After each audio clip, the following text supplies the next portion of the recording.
ว่าตายแล้วได้ทำงานว่าตายแล้วแล้วท่านถามว่าไปตั้งที่อะไรครับเพราะว่าฟอกนะครับเพราะว่าฟอกไฟนอกไปนอกนะครับ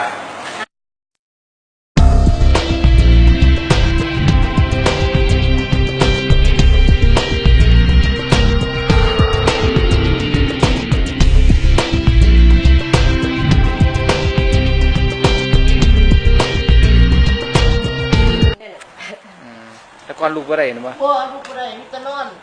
ไปก็บ่ได้นี่แหละไม่ได้อยู่แต่ว่ามันแข็งแรงขึ้นแล้วแข็งแต่ว่ามันการเอาลูกใหม่เนาะป้าเคยเขาที่อะไรก่อนนะแต่ก็จะเขาน้ำเกลือเขานั่นเขาลูกเกลืออาทิตย์ละ3,000เลยค่ะ2 เทื่อมันจันทร์กับวันพฤหัสแข็งแรงนะแม่เนาะลูกหมอก็ว่าอยู่กินยาหยังกินยาโรงพยาบาลนี่ล่ะจังก็บ่เพิ่นบ่ให้กินเด้อผมนี่แหละผมหล่นออกบ่ได้นี่ผมใหม่ได้นะไม่ได้นี่บ่ครับผมปงตัวมย่าจอมก็ถามอยู่ไม่อยากกิน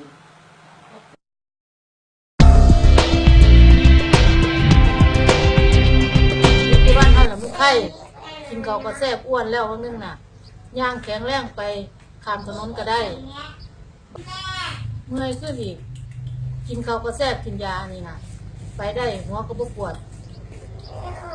ตะกี้สอดยาใต้ดินมันบ่ได้สอดแล้วครับแข็งแรงดีนะครับเนาะแข็งแรงก็คือว่าต้นโตเฮาก็สดชื่นคือว่าเก่ามีสิมีหนังกว่าอยู่ครับอันนี้ใบอย่างเนาะครับเนี่ยใบเอ็กโคนเอ็กโคหมายความว่าจังได๋ใบนั่นหัวใจเพิ่นว่ามันยั่งบ่บัดนี้มันบ่ยั่งมันหายดีแล้วเพิ่นว่าตะกอนนี่เป็นโรคหัวใจตีบเส้นเลือดในหัวใจต้องกินยานี่เพราะว่ากินแฮปปี้วันรู้สึกว่าดีขึ้นบ่ได้กินยาโซเตลินอีกซ้ำตะกอนต้องกินยาโซเตลินกินยาโซเตลินแล้วกินยาโรคหัวใจป่านนี้บ่ให้จะรักษาไตอย่างเดียวรักษาไต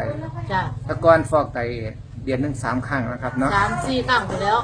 ปัจจุบันเนี่ยครับจ้ะเดือนที่2จ้ะเพราะตั้งแต่ว่ากินยานี่กินแฮปปี้วันนี่นะครับจ้ะแต่ขาดแฮปปี้วันนี่ซอกเลยเพราะว่าลูกสาวไม่ได้ไปเอานะครับลูกสาวว่าได้ไปให้ลูกสาวค่าสอนหนังสือลูกสาวก็เลยว่าสินัดมาอีกก็เลยว่าโทรหาประธานปีดานล่ะ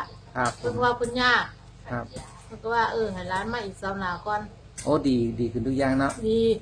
เลือดก็ดีบ่ได้ฉีดยาเพิ่มเลือดตะกอนนี่ครับตะกอนมีฉีดเข็มละ700ปัจจุบันบ่ได้ฉีด